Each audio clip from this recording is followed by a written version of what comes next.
저희는 이제 중학교 3학년서부터 고등부한테는 이제 뭘 시키냐 하면은, 해도 잘 안 되는 단어들, 적어오는 시간이 있어요.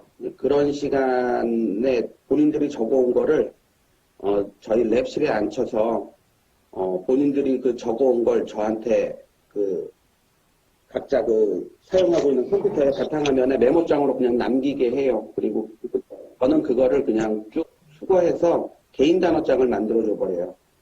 그러니까 아이들은 열이면 열, 뭐 스물이면 스물 다 자신만 약한 개인 단어장을 싹 다 가질 수가 있고, 그리고 그거는 참스터디를 통해서 그냥 뭐 한 30분 만에 몇 달간 외우는 게 수건이었던 단어들이 있을 거예요. 아마 학생들마다 다 있을 거예요. 제가 중3부터 하는 거는 중3부터 이제 자신의 학업이나 단어에 대해서 고민하는 애들이 있거든요. 그런 애들부터 그걸 시키면은, 그러면은 아이들 스스로가 얘기를 해요. 맨날 내가 하는 단어, 제가 하는 단어 똑같은데, 내가 모르는 거, 제가 모르는 건 다르거든.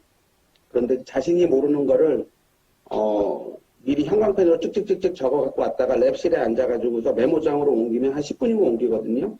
그럼 수업 끝나고 그거 옮겨놓고 가라고 하면은 처음엔 투덜거리는데 딱 한 번 투덜거리고 그 다음서부터는 본인이 이제 그걸로 효과를 무조건 보니까.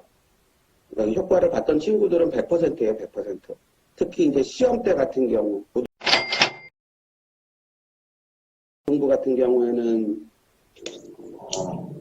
보통 교과서, 그 다음에 부교재, 모의고사, 지난 모의고사, 기출, 이렇게 이제 세 파트가 나오는데, 그 세 파트 다 못하거든요. 솔직히 말해서 시간적으로. 특히나 서술형 대비 같은 경우에. 서술형 대비 같은 경우에는 뭐 거의 암기해서, 그거는 뭐 원어민 보고서 공부하고서 쓰라고 해도 한글로 나온 거 서술형으로 쓰기 쉽지 않은데, 똑같이 외워갖고 써야 되니까. 그런데 저희 아이들은 좀 특이한 현상 중에 하나가 서술형은 거의 다 맞아요. 특히 고등부 같은 경우. 그러니까 서술형은 다 만점 나오는데 그 만점 나오는 이유가 문장학습 덕이거든요. 그 문장학습도 마찬가지예요. 아이들마다 본인이 쉽게 하는 거 있고 못하는 거 있는데 시험 전날까지 해서 저희는 이제 마지막 시험 한 일주일 남겨두고 지난 3주간 해도 안 됐던 문장 메모장에다 다 남기라고 그러고서 그리고서 저는 그거 이제 싹 수거해다가 만드는데 시간이 그렇게 안 걸리거든. 한 클래스 다 만드는데 뭐 1시간도 안 걸려요. 한 클래스 시험 한 2번 보고서 아마 채점하는 시간보다 더 짧을 거예요, 아마. 그런데 시험을 한 서너 번 더 보는 것보다 그렇게 해가지고서 개인적으로 주면은 잠자기 전에 문장학습 한 번 하고, 하고 나가지고 수업 시작할 때 한 번 하고, 시험 전날도 와가지고서 별다르게 저희 특전 보강 따로 해주는 거 없고요. 그냥 앞에 앉혀갖고서 문장학습 한 바퀴 쭉 돌리면은 마지막에 자기가 가장 약했던 거 그냥 한번 하고 가면 되거든요.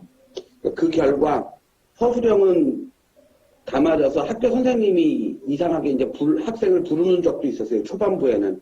지금은 다 아는데, 지금은 저 녀석은 서술형이 강하구나 하는 거 다 아는데, 초반부에는 우리 학원에 온 지 얼마 안 됐던 애들, 너 이럴 리가 없다는 얘기까지 들은 아이도 있어요. 너 객관식을 6개나 틀리면서 주관식을 다 맞았다고 이래서 불려간 아이도 진짜 있거든요.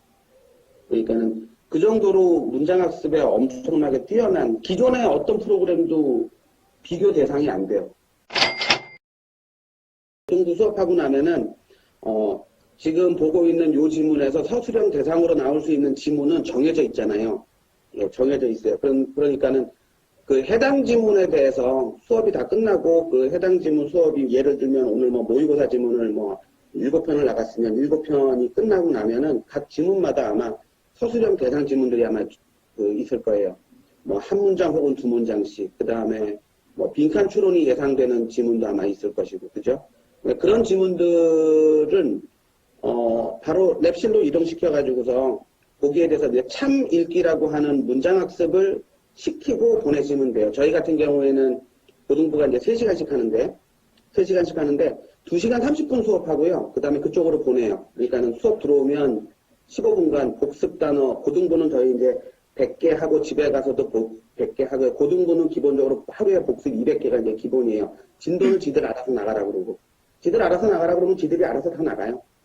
내가 예를 들어서 지금 요즘은 21학년도 그 수능을 지금 고등부 전체에서 하고 있는데, 그거 나가면 지들이 알아서 이제 그 수능 단어장 그냥 나가고요. 뭐, 하여튼간 그런 식으로 해가지고서 뭐 들어오면은 일단 복습 단어 100개 끝나고 나면, 복습 단어 100개면은 한 3분 정도 걸려요. 3분. 수업 시간 3분. 그래서 이제 그거 끝나고 넘어오면 제가 수업하고, 수업 끝나고 나서 30분 랩실로 넘겨놓으면은 오늘 했던 지문에 대해서 그 해당 문장 학습, 문장이 쭉 나오게 되면은 그 문장 배열을 번호 순서대로 학생들이 배열하게끔 되어 있거든요. 그러니까 그걸 통해서 지문 한 번 더 보게 되고, 그 다음에 시험 때는 그걸 반복시키면 되니까는 일단 수업 시간에 그냥 항상 늘 수업 시간에 늘 서술형을 대비하고 있다. 그 다음에 학생들 같은 경우에는 수업 끝나고 나서 선생님이 그거 같은 지문 2번 해주기 힘들잖아요. 예, 제가 2시간 반이면 보통 한 2시간 정도 수업을 쉬지 않고 제가 떠들게 되는데, 그렇게 하고 나서 옆으로 넘겨놓으면 30분 동안 학생들이 그 7편의 지문을 따라서 한번 읽고, 그 다음에 문장 배열 한번 하고, 그리고 집에 가게 되니까, 그러니까 그렇게 도와주는 프로그램이 기존에 없단 말이죠. A라는 학생과 B라는 학생이 똑같이 모르는 일은 없고, A라는 학생과 B라는 학생이 같은 클래스에서 서로 다른 단어장을 사용하고 있다는 것은 엄청난 무기인 것 같아요. 제가 볼 때는요. 상담적으로나 학생 개인적으로나 결과적으로나. 문장 학습하고 특히 단어장 이 2가지는 비교 대상 프로그램이 아예 없었던 것 같아요. 제가 시중에 있는 거 한 6, 7군데 걸 써봤거든요. 써보지 않고 그냥 데모 버전만, 상담 요청해서 데모 버전만 받은 걸로 하면은 훨씬 더 되고.